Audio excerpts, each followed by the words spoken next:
नमस्कार दोस्तों, मैं विनोद एक बार फिर से आप सभी का हमारे YouTube चैनल धैर्य स्टडी पॉइंट पे स्वागत है। फ्रेंड्स, आज की वीडियो में अपन डिस्कस करने वाले हैं राजस्थान यूनिवर्सिटी में जो न्यू सेशन स्टार्ट हुआ है 2024-25, उसमें बीए पार्ट सेकंड के जो स्टूडेंट है उनके फोर्थ सेमेस्टर में यानी चौथे सेमेस्टर में जो ज्योग्राफी की बुक चलने वाली है उसका सिलेबस अपन देखने वाले हैं, जो राजस्थान यूनिवर्सिटी ने अभी डाला है। धीरे धीरे राजस्थान यूनिवर्सिटी अपनी ऑफिशियल साइट यूनिराज पर धीरे धीरे इन सिलेबसों को है ना जो अपलोड करती जा रही है। तो जैसे जैसे वो अपलोड कर रही है वैसे वैसे मैं वीडियो के माध्यम से आप सबको ये सारी चीज़ें बता रहा हूँ। आपके बीए पार्ट सेकंड में जिन स्टूडेंटों को नहीं पता है उनको मैं बता दूं कि आपके बीए पार्ट सेकंड में थर्ड सेमेस्टर और फोर्थ सेमेस्टर चलने वाला है। तो ये जो थर्ड सेमेस्टर है इसकी ज्योग्राफी की जो बुक है उसका सिलेबस मैंने बढ़िया तरीके से समझा दिया है। यदि वो वीडियो आपने नहीं देखी है तो उसका लिंक डिस्क्रिप्शन बॉक्स में डाल दूंगा मैं, वहाँ पर क्लिक करके आप देख लेना। आज अपन ये जो चौथा सेमेस्टर है उसकी अपन बात करने वाले हैं ज्योग्राफी ऑफ इंडिया, भारत का भूगोल। इसका सिलेबस क्या रहने वाला है और इसमें नॉन और रेगुलर दोनों स्टूडेंटों के लिए आज की वीडियो इंपॉर्टेंट होने वाली है। यदि चैनल पर नए हो तो चैनल को सब्सक्राइब करो, बेल आइकन को प्रेस करो, क्योंकि इस प्रकार की वीडियो मैं यहाँ पर लेकर आता रहता हूँ। थोड़ी बहुत आवाज़ की आपको दिक्कत हो सकती है, बाहर की आवाज़ है ना जो आ सकती है, क्योंकि जो माइक था वो थोड़ा ख़राब हो गया है, इसलिए ये थोड़ी बहुत दिक्कत आपको हो सकती है। ठीक है, तो ये वीडियो को स्टार्ट सबसे पहले अपन है ना जो इसका पेपर पैटर्न और ये जान लेते हैं। उसके बाद में सिलेबस को डिटेल से अपन देख लेंगे कि आपको क्या क्या पढ़ना है और कौन सी यूनिट से कितने क्वेश्चन आते हैं, वो सारी चीज़ें अपन देख लेंगे। तो सबसे पहले अपन नॉन कॉलेज के स्टूडेंटों की बात करेंगे कि नॉन कॉलेज के स्टूडेंटों का ये जो पेपर है वो कितने अंकों का है, और इसमें से आपको पास मार्किंग लाने होंगे 40 अंक। 40 अंक यदि इस पेपर में लाते हो आप तो आप पास हो जाओगे इस पेपर में, अन्यथा आपको बैक रख दिया जाएगा। मिड टर्म एग्जाम का आपका कोई झंझट है नहीं, क्योंकि आप रेगुलर कॉलेजों में जाते नहीं हो और बीए पार्ट फर्स्ट में भी आपने देखा होगा। अब इसमें प्रैक्टिकल की यदि बात करें नॉन कॉलेज के स्टूडेंटों की, तो हर सेमेस्टर में प्रैक्टिकल है, ये बात ध्यान में रखोगे। जैसे आपने बीए पार्ट फर्स्ट में सेमेस्टर फर्स्ट सेमेस्टर सेकेंड अलग अलग प्रैक्टिकल लगा था, उसी प्रकार इसमें भी थर्ड सेमेस्टर फोर्थ सेमेस्टर में प्रैक्टिकल लगने वाला है। तो इस बुक में ये पेपर जो है इसमें भी प्रैक्टिकल होगा, और ये प्रैक्टिकल 50 अंकों का रहने वाला है। 50 अंकों का आपका ये प्रैक्टिकल रहेगा। पास होने के लिए आपको कितने नंबर भेजने अनिवार्य हैं, यानी 20 अंक आपके लाने अनिवार्य हैं, कंपलसरी है। 20 अंक यदि आप प्रैक्टिकल में नहीं लाते हो तो आपको बैक रख दिया जाएगा। ठीक है, यहाँ तक बात आपको क्लियर हो गई। और यहाँ पर ये 4 घंटे का प्रैक्टिकल होता है, जिसमें वाइवा फाइलें विले जो भी लेना होता है, फील्ड सर्वे जितना भी काम होता है इन 4 घंटों में करवा लिया जाता है। और ये जो पेपर है 100 अंकों का, ये आपके 3 घंटे का रहने वाला है। ठीक है, 3 आवर का रहने वाला है। रेगुलर कॉलेज के स्टूडेंटों की बात करें तो थोड़ा बहुत अंतर इसमें देखने को मिलता है। रेगुलर कॉलेज के जो स्टूडेंट उनकी बात करते हैं, आपकी क्या है कि 20 + 80 का चलता है, यानी आपके 20 अंकों का तो ये पेपर आएगा भारत का भूगोल। ठीक है, और 20 अंक का जो मिड टर्म एग्जाम के आपके जो टेस्ट लिए जाते हैं कॉलेजों में, उसके आधार पर ये 20 अंक भेजे जाते हैं। 20 अंक में से वो कितना भेज सकते हैं आपके व्यवहार पर डिपेंड करेगा, आपने किस प्रकार लिखा है, टेस्ट किस प्रकार दिया है, सारी एक्टिविटी उसमें आ जाती है। कॉलेज में आपका व्यवहार कैसा है टीचरों से स्टूडेंटों से, वो सारी चीज़ें इसमें आ जाती हैं। उसके आधार पर ये सारे अंक भेजे जाते हैं। और 80 अंक में से आपको पास मार्किंग, ये पेपर है। ठीक है, ये जो पेपर है 80 अंकों का होगा। पास मार्किंग आपको 32 अंक लाने होंगे पास होना है। तो इस पेपर में यदि पास होना है तो आपको 32 अंक लाने होंगे, नहीं तो आप बैक रख दिए जाओगे। और इसमें से आपके 8 अंक आने यानी भेजने अनिवार्य है। यदि 8 अंक नहीं भेजते हो तो आप वैसे इसमें तो सभी के भेज देते हैं, क्योंकि कॉलेज वाले हैं ना जो क्यों नाम खराब करना चाहेंगे और क्यों किसी स्टूडेंट की ज़िंदगी खराब करना चाहेंगे, तो ये तो भेज देते हैं, लेकिन पेपर में आपको लाना होता है।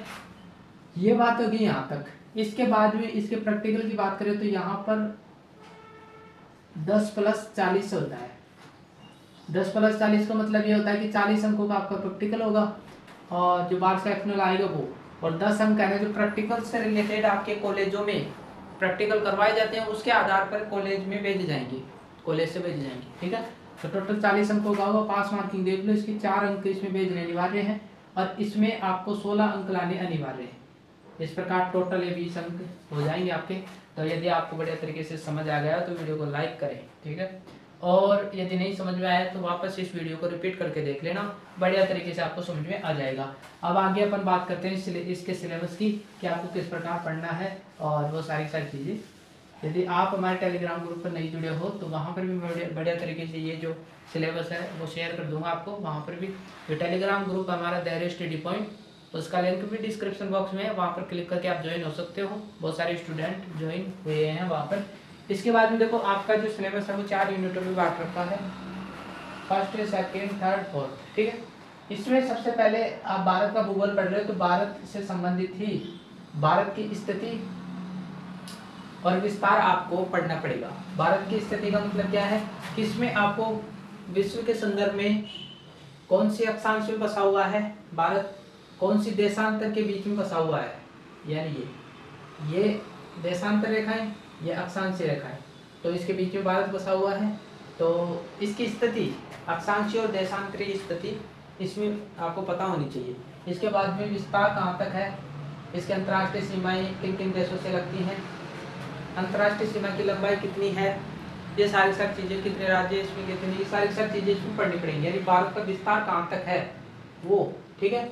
इसके बाद में जलवायु के संदर्भ में इसको प्रभावित करने वाले, यानी जलवायु को प्रभावित, क्लाइमेट को प्रभावित करने वाले जो कारक हैं वो आपको इसमें पढ़ने पड़ेंगी। बहुत इंपॉर्टेंट है, बार बार क्वेश्चन इससे रिलेटेड आता है। इस प्रकार क्वेश्चन बनाकर देता है कि जलवायु को प्रभावित करने वाले कारकों का वर्णन कीजिए, तो ये आपको लिखना पड़ेगा। तो ये इंपॉर्टेंट टॉपिक है, वैसे सारे इंपॉर्टेंट है, सारे के सारे जो आप देख पा रहे हो ये सिलेबस आप देखोगे तो कहीं ना कहीं कंपटीशन के हर एग्जाम में ये टॉपिक आते हैं। तो आपको यहाँ से ही बढ़िया तरीके से तैयार करना है ताकि आगे आपको कोई कोचिंग करने की आवश्यकता नहीं पड़ेगी। या फिर आप कोचिंग कर रहे हो तो इसमें वहाँ पर है ना जो बढ़िया कंपटीशन एग्जाम की तैयारी कर रहे हो, बढ़िया लेवल की तैयारी कर रहे हो, तो वहाँ पर ये सारी चीज़ें आपको देखने को मिलेगी। इसके बाद में ऋतुएं कितनी होती हैं, ग्रीष्म ऋतु, शीत ऋतु, शरद ऋतु, ये जितने भी ऋतुएं हैं वो सारी ऋतुएं पढ़नी पड़ेंगी। इसके बाद में भारतीय मानसून के बारे में पढ़ना पड़ेगा, जिसमें टोटल 4 सिद्धांत आपके सामने दिख रहे हैं। शास्त्रीय सिद्धांत, वायु राशि सिद्धांत, एल नीनो, दक्षिणी दोलन व जेट स्ट्रीम, ये टोटल 4 सिद्धांत दे रखे हैं, सारे के सारे आपको पढ़ने पड़ेंगे। यहाँ तक बात क्लियर हो गई। इस यूनिट में से आपको 2 क्वेश्चन देखने को मिलेंगे बड़े, ठीक है, उसमें से आपको एक करना होता है, वो अथवांक दे रखा होगा वहाँ पर, ठीक है। इसके बाद में जो दूसरी यूनिट होगी उसमें नदियों से रिलेटेड टॉपिक दे रखा है, अपवाह तंत्र। अपवाह तंत्र नदियों का एक प्रकार से जाल होता है। जैसे मुख्य नदियाँ हैं भारत में, जैसे गंगा नदी देख लो, ब्रह्मपुत्र नदी भी है, वो तिब्बत से निकलकर यहाँ भारत से होती हुई, यानी पूर्वी जो इलाका उससे होती हुई बांग्लादेश से होती हुई बंगाल की खाड़ी में जाकर गिर जाती है ब्रह्मपुत्र नदी। तो ये जो बड़ी बड़ी नदियां हैं, दक्षिण भारत की नदियां, उसकी सहायक नदियां, वो सारी चीजें इसमें पढ़नी पड़ेंगी और वो मिलाकर ये अपवाहतंत्र का निर्माण होता है। इसके बाद में मृदा से रिलेटेड, भूमि पर जो मृदा है उससे रिलेटेड, ठीक है। मृदा के प्रकार क्या क्या हैं, कितने प्रकारों में बांटा गया है, जैसे काली मृदा, लाल दोमट मिट्टी मृदा, और भी बहुत सारी हैं, जलोढ़ मिट्टी, ये सारे प्रकार आपको पढ़ने पड़ेंगे। ये भी इम्पोर्टेंट है टॉपिक। संरक्षण, मृदा का संरक्षण किस प्रकार किया जा सकता है, उसकी उर्वरकता शक्ति को किस प्रकार अच्छे बनाए रखा जा सकता है ताकि अपन बढ़िया तरीके से कृषि कर सके और अपरदन नहीं हो, क्योंकि सबसे बड़ी समस्या क्या है कि अपरदन हो रहा है, ये जो मिट्टी है ना उसका अपरदन हो जाता है और वो किसी काम की नहीं रहती, बंजर भूमि बन जाती है और फिर वो मरुस्थलीकरण में बदल जाती है। तो ये चीज़ें अपन को पढ़नी पड़ेंगी। इसके बाद में प्राकृतिक वनस्पति आपको पढ़नी पड़ेगी, वनस्पति में जो पेड़ पौधे हैं उससे संबंधित, ठीक है। तो यहाँ पर आपको दिख रहा है, इसमें पढ़ना पड़ेगा वन, कितने भारत में जितने भी वन है वो सारी चीज़ें पढ़नी पड़ेंगी। इसके बाद में झाड़ियाँ, घास के मैदान, ठीक है। इसके बाद में वन्य जीव अभ्यारण्य, वन्य जीव अभ्यारण्य जहाँ पर जीवों को संरक्षण किया जाता है, यानी यह अभ्यारण्य क्या होते हैं कि जितने भी जीव जंतु हैं जैसे हाथी, शेर, चीता, भालू, जितने भी जीव हैं उन सबका संरक्षण किया जाता है, उनको कोई परेशान नहीं करे, कोई डिस्टर्ब नहीं करे, सारा वातावरण वहाँ पर उपलब्ध करवाया जाता है। एक प्रकार से वन ही होता है और उसमें उनको खुला छोड़ दिया जाता है, उनको कोई डिस्टर्ब करने वाला नहीं है। और वहाँ पर कोई जाता है तो वहाँ पर जाने नहीं दिया जाता।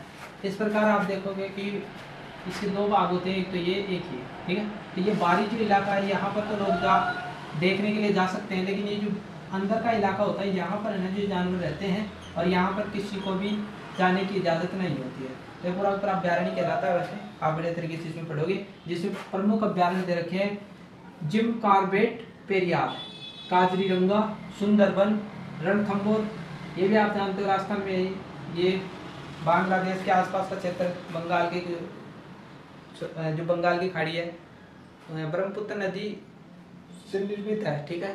गंगा नदी और ब्रह्मपुत्र नदी की मिलने से यहाँ पर सुंदरबन का निर्माण होता है पूर्वी भारत में, ठीक है। तो वहाँ पर पढ़ोगे तब आपको पता चल जाएगा। इसके बाद में काजीरंगा, ये सारे के सारे अभ्यारण्य आपको पढ़ने पड़ेंगे, ठीक है। यहाँ तक बातें आपको क्लियर हो गई। तो ये 2 यूनिट आपको, यानी दूसरी यूनिट में 2 क्वेश्चन आएंगे, 15-15 अंकों के क्वेश्चन आते हैं। तो ये 2 क्वेश्चन आएंगे, इसमें से आपको एक करना है। ये नदियों वाला भी इंपॉर्टेंट है, इससे भी क्वेश्चन बार बार रिपीट होता है, ठीक है। वैसे सारे इंपॉर्टेंट है, लेकिन ये 2 तो इम्पोर्टेंट है, ठीक है।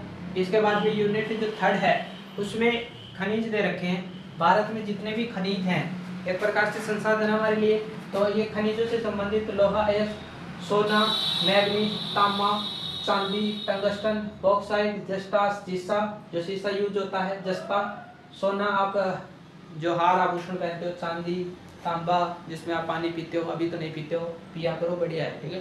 तांबे का पानी रात में है ना, जो तांबे का जो लोटा होता है उसमें पानी रखकर सो जाया करो, उसके बाद में सुबह पी लिया करो, काम करेगा आपके स्वास्थ्य के लिए, ठीक है।